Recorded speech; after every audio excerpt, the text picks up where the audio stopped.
I'm starting 2025 with a beautiful historical novel, 1600, Beatriz Clara Coya, by the lawyer, administrator, communicator, and writer Roberto Rosario Vidal. The second work in his series of historical novels that began with Inés Huaylas Yupanqui, A Star Between Two Worlds, as the back cover says. This work is the winner of the Julio Ramón Ribeiro Short Novel Contest 2024 of the Central Reserve Bank of Peru. Published in November, I believe it has the arguments not only to win, but to captivate reader. In 214 pages, 8 chapters, and an epilogue, we approach the life, passion, and death of Beatriz Clara Coya. Does she sound familiar to you? Do you know her? For some reason I have the feeling that these Inca princesses have been almost erased from our history, at least for the general public. I personally learned about her in 1996 at the age of 10 when I saw a painting with her image in an issue of the newspaper Ojo. What else? Well, not much. And yet, this princess witnessed a turbulent time. She lived in the difficult Peru of the second half of the 16th century, in which the rebel Inca dynasty of Vilcabamba, after 4 decades of fighting, would be struck down by the government of Viceroy Toledo, and she, Beatriz, would be a trophy, a prize, a reward for the Spaniard who helped capture Tupac Amaru I, uncle of the protagonist. Being agile, elegant, sincere, and well documented in his literary work, Roberto Rosario introduces us to the girl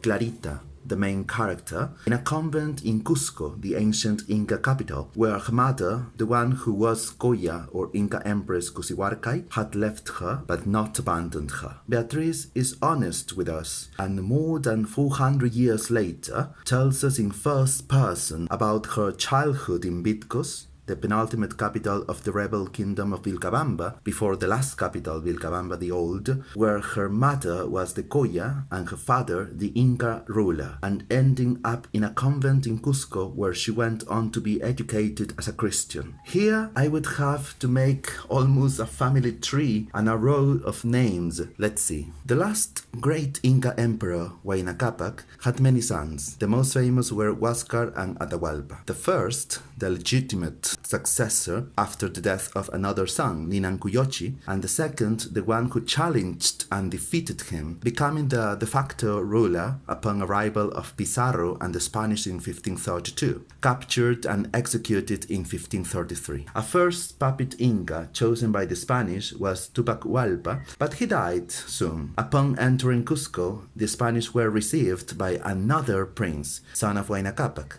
Manco Inca. So we have Ninancuyochi, Huáscar, Atahualpa, Tupac Hualpa, Manco Inca. So Manco Inca was crowned a puppet Inca by the Spaniards. Before an initial short period of peace, there was real torment, humiliation, and torture for the sake of gold and more gold, which caused Manco Inca to rebel in 1535, besieging Cusco and with his generals and people massacring 4 Spanish expeditions from Lima, taking the Sacsayhuaman fortress, which was not a fortress in the Inca Empire, and making things difficult for the Spanish, although when reinforcements such as those from Diego de Almagro arrived after his failed expedition to Chile, Manco Inca retreated to the high jungle, the Vilcabamba area, where he founded his kingdom and began the period called the Incas of Vilcabamba, rebels who fought a guerrilla war against the Spanish power that was growing more and more. Attacked and killed treacherously by some Spaniards who were welcomed in Vilcabamba, he was succeeded by his son Saidi Tupac, and Saidi Tupac's sister wife was Cusihuarcay, both parents of our protagonist, Beatriz. Through negotiations with Viceroy Hurtado de Mendoza, Saidi Tupac accepted the authority of the King of Spain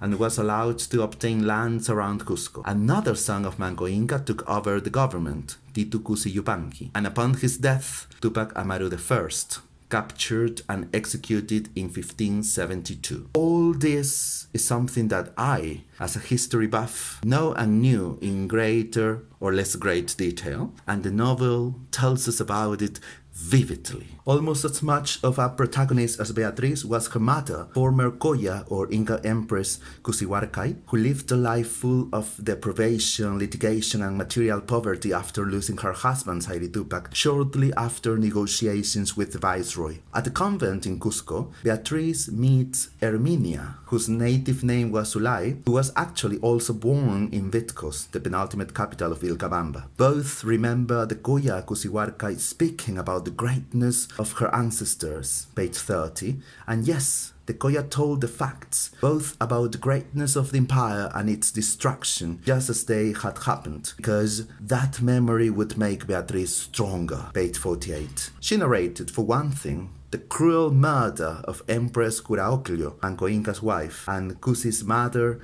as well of Zairi Tupac and Tupac Amaru, of how she was killed by the Spanish and her faithful Cañari Indians, enemies of the Incas, in front of her children, page 49. Therefore, unlike Zairi Tupac, Cusihuarcay did not believe in the viceroy's words, page 51. The novel also tells us about the adaptation that the Inca nobility of Cusco had to have as they lost power in favor of the Spaniard. Pauliu, another brother of Manco Inca, was despised by Zairi Tupac and the Coya, page 61, because of this attempt to be accepted by the Spaniards. We are also told about the trip of Zairi Tupac and Cusihuarcay to the newly founded capital, Lima, for the City of Kings, and the submission agreement, which she so resented. They agreed anyway, and their names after being Baptist Christians became Diego de Mendoza and Maria Manrique, like the names of the Godfather's parents, Viceroy Hurtado de Mendoza, page 76. As I said, the Coya Cusihuarcay eventually takes center stage, and Princess Beatriz sees, moment after moment, how her life is decided by others. Her first failed marriage, the presence of Viceroy Francisco de Toledo, determined to put an end to all forms of threat of power by the Incas, the capture and execution by beheading of her uncle Tupac Amaru I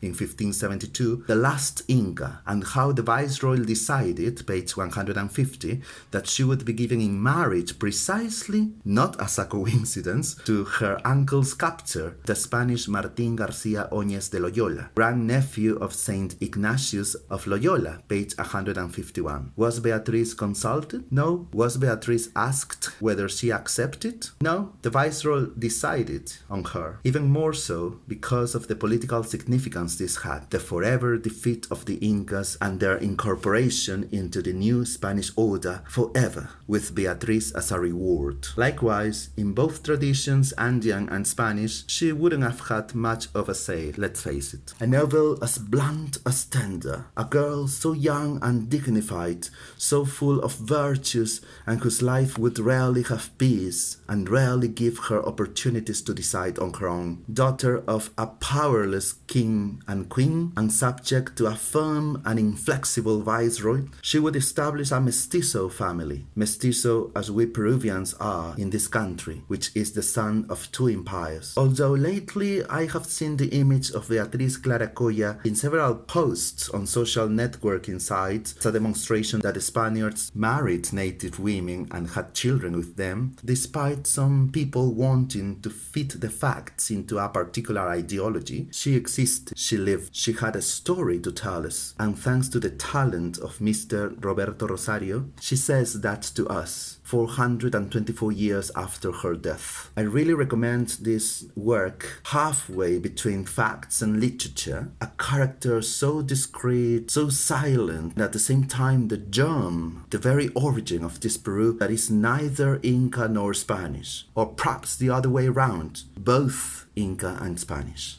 Bye bye.